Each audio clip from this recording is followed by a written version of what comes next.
So ಎಲ್ರಿಗೂ word Kannada YouTube ಚಾನಲ್ಗೆ ಸ್ವಾಗತ. ಸೊ ಯಾರೇನೋ ನಮ್ಮ ಚಾನಲ್ ಸಬ್ಸ್ಕ್ರೈಬ್ ಆಗಿಲ್ಲ ಕೂಡ ನಮ್ಮ ಚಾನಲ್ ಸಬ್ಸ್ಕ್ರೈಬ್ ಆಗಿ, ಅದೇ ರೀತಿ ಪಕ್ಕದಲ್ಲಿರೋ ಬೆಲ್ಲಕನ್ನು ಪ್ರೆಸ್ ಮಾಡೋದ್ರ ಮುಖಾಂತರ ಆಲ್ ಅನ್ನೋ ಆಪ್ಷನ್ನ ಸೆಲೆಕ್ಟ್ ಮಾಡ್ಕೊಳ್ಳಿ.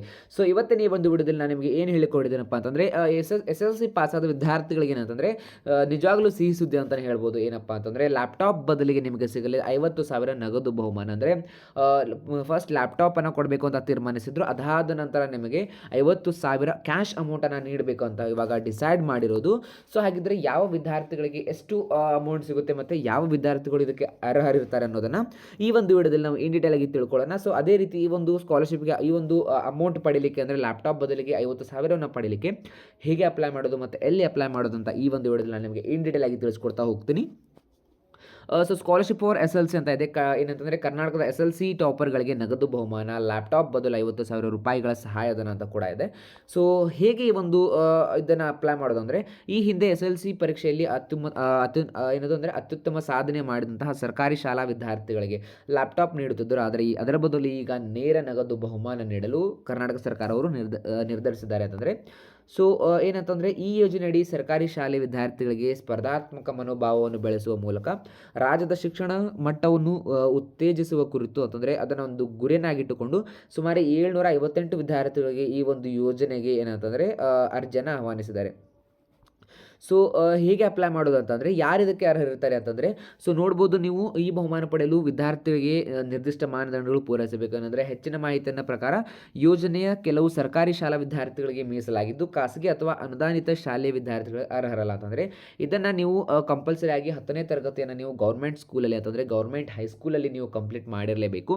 ಸೊ ಜಿಲ್ಲಾ ಮಟ್ಟದಲ್ಲಿ SLC ಪರೀಕ್ಷೆಯ ಮೊದಲ 3 ಸ್ಥಾನಗಳನ್ನು ಪಡೆದಿರಬೇಕು. ಅಂತಂದರೆ ನೀವು ಏನಾದರೂ ಡಿಸ್ಟ್ರಿಕ್ಕಿಗೆ ಟಾಪ್ 1, ಟಾಪ್ 2, ಟಾಪ್ 3 ವಿದ್ಯಾರ್ಥಿಗಳಾಗಿದ್ದರೆ ನಿಮಗೆ ಈ ಒಂದು ಲ್ಯಾಪ್ಟಾಪ್ ಬದಲಿಗೆ ಏನಂತಂದರೆ 50,000 ರೂಪಾಯಿನ ನೀಡ್ತಾರೆ.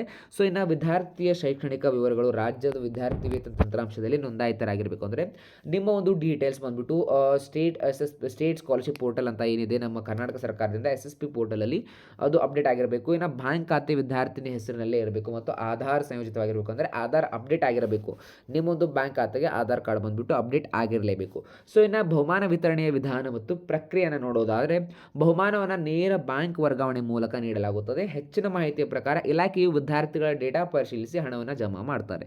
ಸೊ ಇನ್ನು ವಿದ್ಯಾರ್ಥಿಗಳು ತಮ್ಮ ಖಾತೆ ನಿಮಿತ್ತವಾಗಿ ಪರಿಶೀಲಿಸಬೇಕು ಮತ್ತು ಸಮಸ್ಯೆಗಳಿದ್ದರೆ ಶಿಕ್ಷಣ ಇಲಾಖೆಯ ಹೆಲ್ಪ್ಲೈನ್ ಸಂಪರ್ಕಿಸಬೇಕು ಮತ್ತು ಈ ಪ್ರತಿಕ್ರಿಯೆ ವೇಗವಾಗಿ ನಡೆಯುವುದರಿಂದ ವಿದ್ಯಾರ್ಥಿಗಳು ಇದರ ಲಾಭವನ್ನು ತಕ್ಷಣವೇ ಪಡ್ಕೋಬೇಕು ಅಂತ ಹೇಳ್ತೀನಿ. ಸೊ ಇದನ್ನು ಎಲ್ಲಿ ಅಪ್ಲೈ ಮಾಡೋದು ಅಂತ ಕೇಳ್ತಾ ಇದ್ರಲ್ವ. ಸೊ ನೀವು ಬಂದುಬಿಟ್ಟು ನಿಮ್ಮ ಒಂದು ಹತ್ತಿರದ ಒಂದು ಡಿಸ್ಟಿಕ್ ಆಫೀಸಲ್ಲಿ ಏನಿರುತ್ತಪ್ಪ ಅಂತಂದರೆ, ನಿಮ್ಮ ಒಂದು ಡಿಸ್ಟಿಕ್ ಫಾರ್ ಎಕ್ಸಾಂಪಲ್ ಇವಾಗ ಡಿಸ್ಟಿಕ್ ಕಮಿಷನರೇಟ್ ಆಫೀಸರ್ ಅಂತ ಇರುತ್ತಲ್ವ. ಸೊ ಅಲ್ಲಿ ಹೋಗ್ಬಿಟ್ಟು ಶಿಕ್ಷಣ ಇಲಾಖೆ ಅಂದರೆ ಎಜುಕೇಷನ್ ಡಿಪಾರ್ಟ್ಮೆಂಟ್ ಅಂತ ಇರ್ತವೆ. ಸೊ ಅಲ್ಲಿ ಹೋಗ್ಬಿಟ್ಟು ಇದನ್ನು ಸಂಪರ್ಕಿಸಿ ಅವರೊಂದಿಗೆ ನೀವು ಅರ್ಜಿ ಫಾರ್ಮನ್ನು ಪಡೆದು ಅಲ್ಲಿ ತುಂಬಿ ನಿಮ್ಮ ಒಂದು SSP ಐಡಿಯನ್ನು ಅಲ್ಲಿ ಮೆನ್ಷನ್ ಮಾಡಿ ಬಂದುಬಿಟ್ಟು ನಿಮ್ಮ ಬ್ಯಾಂಕ್ ಅಕೌಂಟ್ ಡೀಟೇಲ್ಸ್, ಅಲ್ಲಿ ನಿಮ್ಮ SLC ಮಾರ್ಕ್ಸ್ ಕಾರ್ಡ್ ಮತ್ತು ನಿಮ್ಮ ಕ್ಯಾಸ್ಟ್ ಆ್ಯಂಡ್ ಇನ್ಕಮ್ ಸರ್ಟಿಫಿಕೇಟ್, ನಿಮ್ಮ ಒಂದು ಏನಪ್ಪ ಅಂತಂದರೆ ವಿದ್ಯಾರ್ಥಿಗಳ ಒಂದು ಆಧಾರ್ ಕಾರ್ಡ್ ಮತ್ತು ವಿದ್ಯಾರ್ಥಿಯ ಪಾಸ್ಬುಕ್, ವಿದ್ಯಾರ್ಥಿ ಹೆಸರಲ್ಲಿರುವಂಥ ಪಾಸ್ಬುಕ್, ಇಷ್ಟೆಲ್ಲವನ್ನು ನಿಮ್ಮ ಒಂದು ಕಾಲೇಜ್ ಅಥವಾ ಸ್ಕೂಲಿನ ಹೆಡ್ ಮಾಸ್ಟರ್ ಹತ್ರ ಅಟೆಸ್ಟ್ ಮಾಡಿಸ್ಕೊಂಡ್ಬಿಟ್ಟು ಅದನ್ನು ಹೋಗ್ಬಿಟ್ಟು ಅವರ ಹತ್ರ ವೆರಿಫೈ ಮಾಡಿಸಿದ ನಂತರ ಅದನ್ನು ನಿಮ್ಮ ಒಂದು SLC ಅಥವಾ ನಿಮ್ಮ ಒಂದು SLCಯ ಸ್ಕೋರ್ನ ಆಧಾರದ ಮೇಲೆ ಅದನ್ನು ಅವರು ಪರಿಶೀಲಿಸಿ ನಿಮಗೆ ಈ ಒಂದು ಏನಂತಂದರೆ ಸಂಯೋಜನೆಯ ಲಾಭವನ್ನು ಕೊಡ್ತಾರೆ ಅಂತ ಹೇಳ್ತೀನಿ. ಸೊ ಇದು ಬರೀ SLC ವಿದ್ಯಾರ್ಥಿಗಳಿಗೆ ಮಾತ್ರ. ಅಂದರೆ SLC ಪಾಸ್ ಆದಂತಹ ವಿದ್ಯಾರ್ಥಿಗಳಿಗೆ, SLC ಪಾಸ್ ಆಗಿ ಟಾಪ್ 3 ಸ್ಥಾನವನ್ನು ಡಿಸ್ಟಿಕಲ್ಲಿ ಪಡೆದಂತಹ ವಿದ್ಯಾರ್ಥಿಗಳಿಗೆ ಮಾತ್ರ ಈ ಒಂದು ಯೋಜನೆ ಬಂದುಬಿಟ್ಟು ಫಲಿಸುತ್ತೆ. ಅಂತಂದರೆ ಅದು ಗೌರ್ಮೆಂಟ್ ಸ್ಕೂಲಲ್ಲಿ ಮಾತ್ರ ನೀವು SLCನ ಟಾಪ್ ಮಾಡಿರಬೇಕು. ಇಫ್ ಇನ್ ಕೇಸ್ ನೀವೇನಾದರೂ ಪ್ರೈವೇಟ್ ಸ್ಕೂಲಿಗೆ ಏನಾದರೂ ಟಾಪನ್ನು ಮಾಡಿದರೆ ಅದು ಯಾವುದೇ ರೀತಿ ನಿಮಗೆ ಅಪ್ಲಿಕೇಬಲ್ ಆಗೋದಿಲ್ಲ ಅಂತ ಹೇಳ್ತೀನಿ. ಸೊ ಇದೇ ರೀತಿ ಹೊಸ ವೀಡಿಯೋಗಾಗಿ ನಮ್ಮ ಒಂದು ಚಾನಲ್ ಸಬ್ಸ್ಕ್ರೈಬ್ ಮಾಡ್ಕೊಳ್ಳಿ. ಅದೇ ರೀತಿ ಪಕ್ಕದಲ್ಲಿರೋ ಬೆಲ್ಲನ್ನು ಪ್ರೆಸ್ ಮಾಡೋದ್ರ ಮುಖಾಂತರ ಆಲ್ ಅನ್ನೋ ಆಪ್ಷನ್ನ ಚೂಸ್ ಮಾಡ್ಕೊಳ್ಳಿ. ನಾವು ಮಾಡೋ ಪ್ರತಿಯೊಂದು ವೀಡಿಯೋಸ್ ಕೂಡ ನಿಮಗೆ ನೋಟಿಫಿಕೇಶನ್ ಮುಖಾಂತರ ಬರುತ್ತೆ. ಸೊ ಬನ್ನಿ ಈ ಒಂದು ವಿಡಿಯೋನ ಎಂಡ್ ಮಾಡೋಣ.